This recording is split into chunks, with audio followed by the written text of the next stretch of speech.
बच्चों, इस वीडियो में हम लोग कार्बोक्सिलिक अम्लों के रासायनिक गुणों का अध्ययन करेंगे।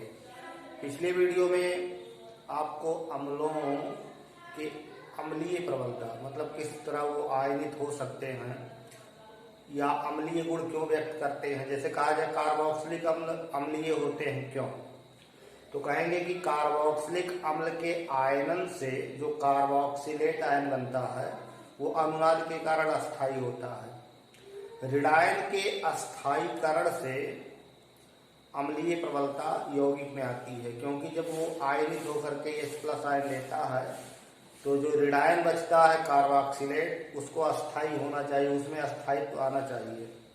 जो ऋणावेश ऑक्सीजन का है वो डीलोकलाइज होना चाहिए। तो कार्बोक्सिलेट में अनुनाद के कारण अस्थायीकरण होता है और दो इक्विवेलेंट रिजोनेटिंग स्ट्रक्चर्स बनती हैं और वो सिद्ध करती हैं कि कार्बोक्सिलिक अम्ल में अम्लीय गुण है। आगे ये पढ़ा जाएगा कि जैसे कार्बोक्सिलिक अम्ल में जो प्लस आई इफेक्ट ग्रुप हैं अगर वो बड़े हो जाते हैं, इलेक्ट्रॉन प्रतिकर्षी समूह लगते हैं तो अम्लीय प्रबलताएं घटती हैं, और इलेक्ट्रॉन आकर्षी समूह लगते हैं तो अम्लीय प्रबलताएं बढ़ती हैं। जैसे फार्मिक एसिड है HCOOH, formic acid, acetic acid. Formic अम्ल का अम्लीय प्रबलता अधिक है, यानी ये प्रबल अम्ल है in comparison acetic acid. Carboxylic अम्लों का जो अम्लीय प्रबलता है उसकी तुलना आयनन स्थिरांकों से की जाती है। किसी अम्ल का आयनन स्थिरांक बराबर α²/1 - अल्फा × b, जहां अल्फा डिग्री ऑफ डिसोसिएशन है, अल्फा वियोजन की मात्रा है, डिग्री ऑफ डिसोसिएशन है और बी डाइल्यूशन है, बी तंता है। तो अम्ल विलयन में जितना ज्यादा आयनित होता है, आयरन की मात्रा जितनी ज्यादा होती है उतना वो प्रबल अम्ल होता है। फार्मिक अम्ल और एस्टिक अम्ल के आयनन स्थिरांकों की तुलना किया जाए तो फार्मिक अम्ल का जो आयनन स्थिरांक मिलता है वो लगभग 1.8 × 10⁻⁴ है और एस्टिक अम्ल के लिए 1.8 × 10⁻5 है। अब इन्हीं मानों से ही स्पष्ट है कि फार्मिक अम्ल का आयनन स्थिरांक अधिक है, 10⁻⁴ है, यहाँ 10⁻⁵ है, ये कम हो गया। तो ये तो प्रैक्टिकली आया जो आयनन स्थिरांक है ओस्टवाल्ड डाइल्यूशन लॉ से ज्ञात किया गया। ये ओस्टवाल्ड का तनुता समीकरण है। लेकिन अगर थ्योरेटिकली सूत्र को देखकर समझाना हो तो कहा जाएगा कि एसिटिक अम्ल में जो मेथिल ग्रुप है वो इलेक्ट्रॉन प्रतिकर्षी है, ये इलेक्ट्रॉन डोनेट करता है, इलेक्ट्रॉन डोनेटिंग ग्रुप है। तो इलेक्ट्रॉन डोनेटिंग ग्रुप जब रहेगा तो इलेक्ट्रॉन कार्बोनिल कार्बन की तरफ बढ़ेंगे, इलेक्ट्रॉन डेंसिटी इस तरफ बढ़ेगी और इसको आयोनाइज होना है। ये आयोनाइज तभी होगा, OH बॉन्ड का आयोनाइजेशन तभी होगा जब ये लोन पेयर ऑफ इलेक्ट्रॉन खींचे और ये इलेक्ट्रॉन इधर आए, यानी साझे के दोनों इलेक्ट्रॉन ऑक्सीजन की तरफ आए तो H+ निकल पाएगा।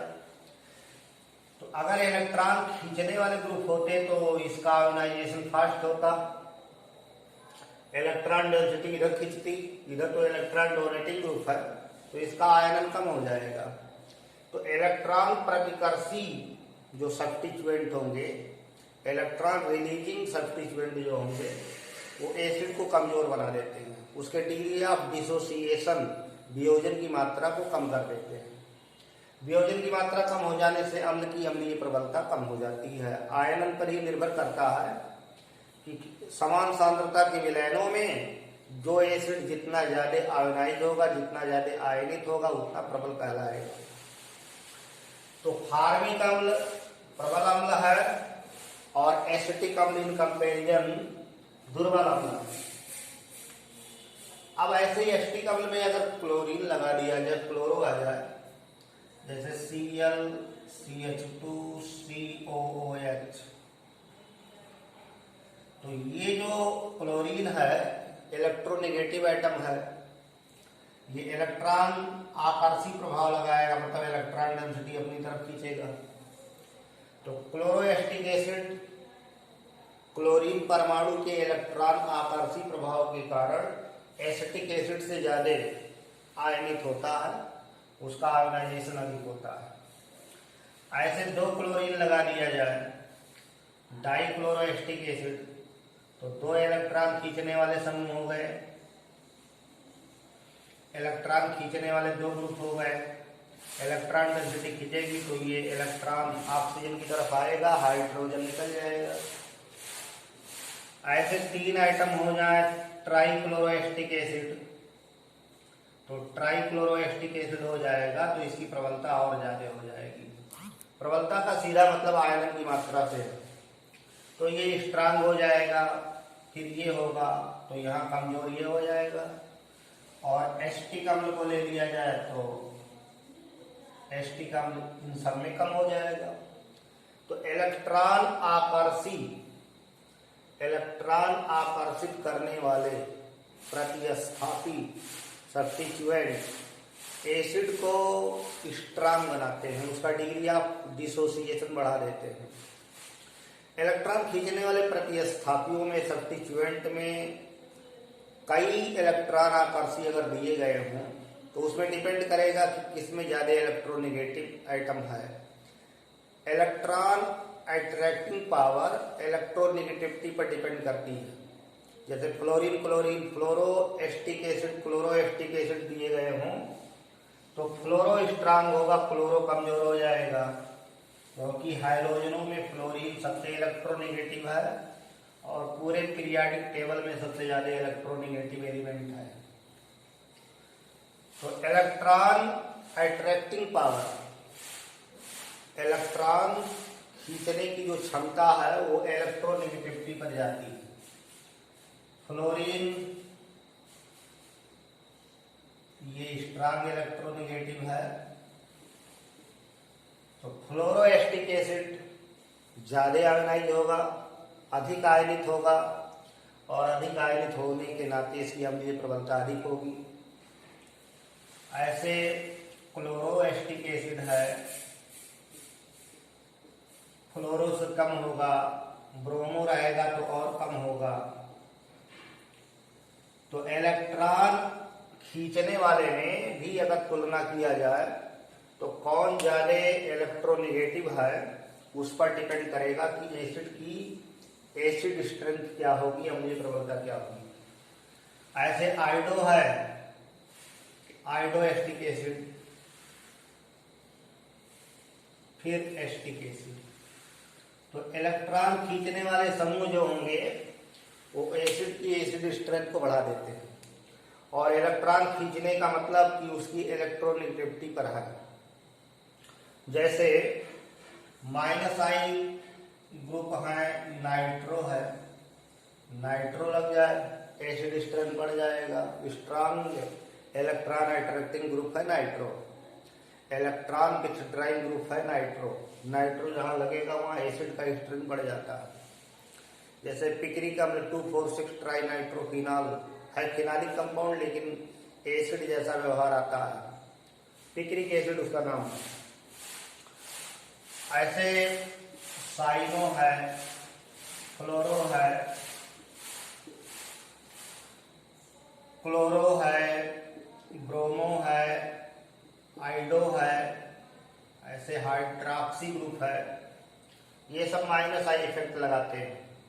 इलेक्ट्रॉन अट्रैक्टिंग ग्रुप्स हैं, ये जुड़ करके एसिड को अधिक अम्लीय बनाते हैं, उसका डिग्री ऑफ डिसोसिएशन बढ़ जाता है, आयरन की मात्रा बढ़ जाती है। और +I इफेक्ट लगाने वाले मेनली एल्किल ग्रुप हैं। एल्किल ग्रुप जितना बड़ा होगा, एक तो ये एल्किल ग्रुप नॉन पोलर होता है, हाइड्रोफोबिक होता है, दूसरा इलेक्ट्रॉन डेंसिटी रिलीज करके एसिड के आयोनाइजेशन को कम कर देता है। तो एल्किल ग्रुप प्रभावी होगा, इफेक्टिव होगा तो एसिड स्ट्रेंथ कम होगा। सभी मोनोकार्बोक्सिलिक एसिड्स हैं, लेकिन कार्बोक्सिलिक ग्रुप का जो आयोनाइजेशन है वो डिपेंड करेगा कि उस पर कोई और जुड़ा है और वो किस नेचर का है, इलेक्ट्रॉन खींचने वाला है या इलेक्ट्रॉन देने वाला है। इलेक्ट्रॉन खींचने वाले उसको ज्यादा आयोनाइज करेंगे, इलेक्ट्रॉन देने वाले कम आयोनाइज करेंगे। ये है एसिड स्ट्रेंथ का जो ऑर्डर बनेगा उसका वर्णन किया गया है।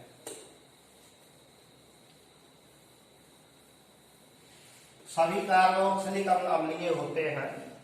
अम्ल नीले लिटमस को लाल करते हैं, मतलब ये लिटमस टेस्ट हुआ। एक सोडियम बाइकार्बोनेट टेस्ट है।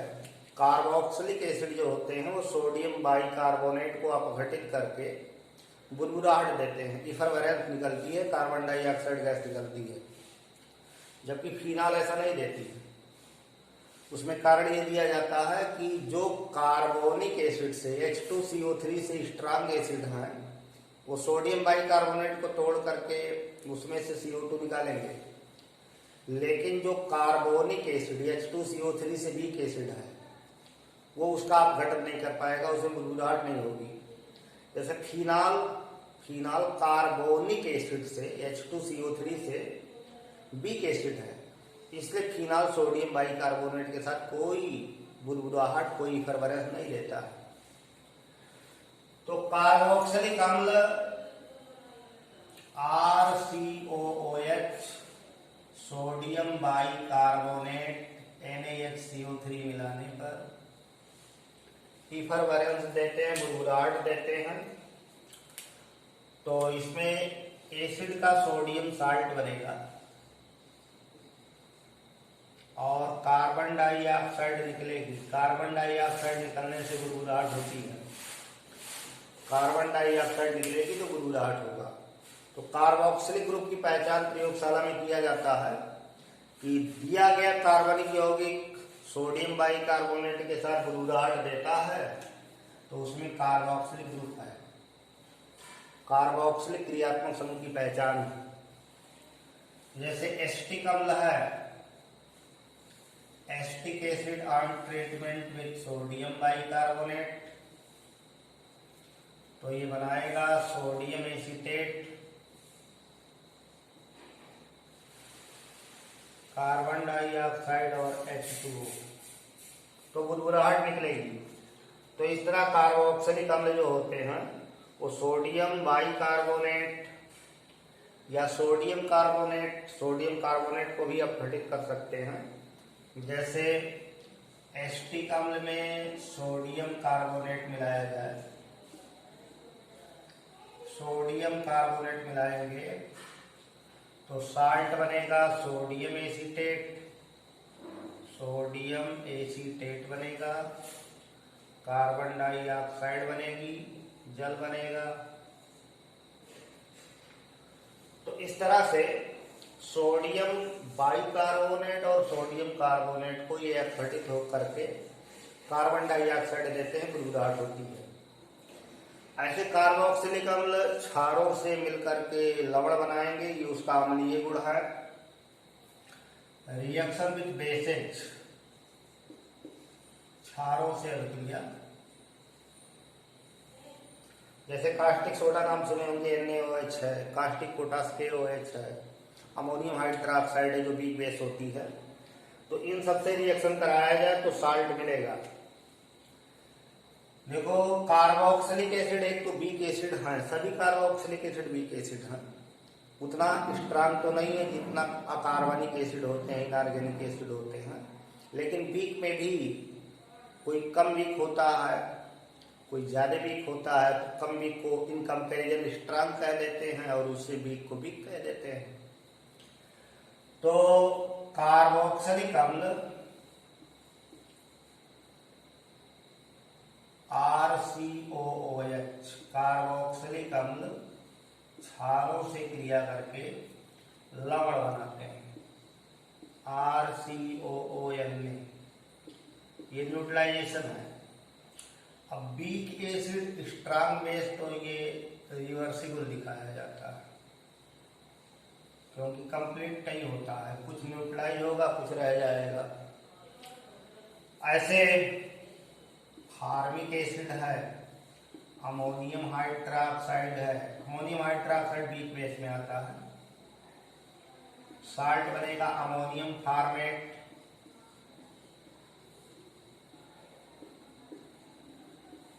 ये अमोनियम फार्मेट है, ammonium format.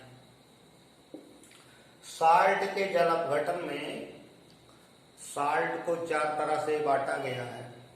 Strong acid strong base का salt, strong acid weak base का, वीक एसिड स्ट्रांग बेस का और वीक एसिड वीक बेस का।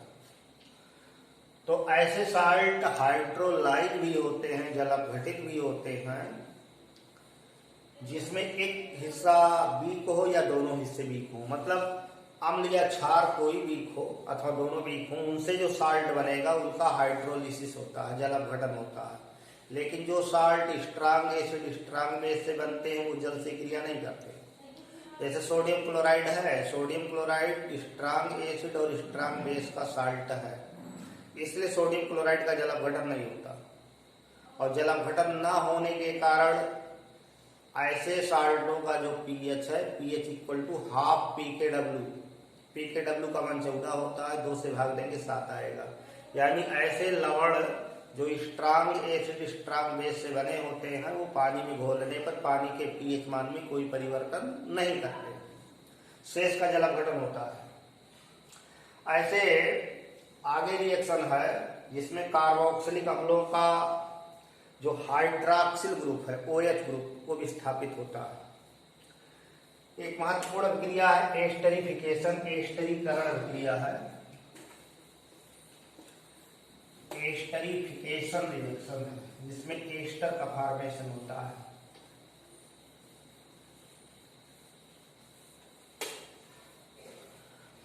एस्टरीकरण में अम्ल और एल्कोहल अभिक्रिया करते हैं, अम्ल और एल्कोहल अभिक्रिया करके एस्टर बनाते हैं। इसमें ध्यान ये रखना है कि कार्बोक्सिलिक ग्रुप का OH और एल्कोहल का H, जैसे जनरली पढ़ा जाता है कि कार्बोक्सिलिक अम्ल H देते होंगे, लेकिन रासायनिक अभिक्रियाओं में आइसोटोपिक लेवलिंग के द्वारा यह ज्ञात किया गया है कि एस्टरीकरण में OH निकलता है।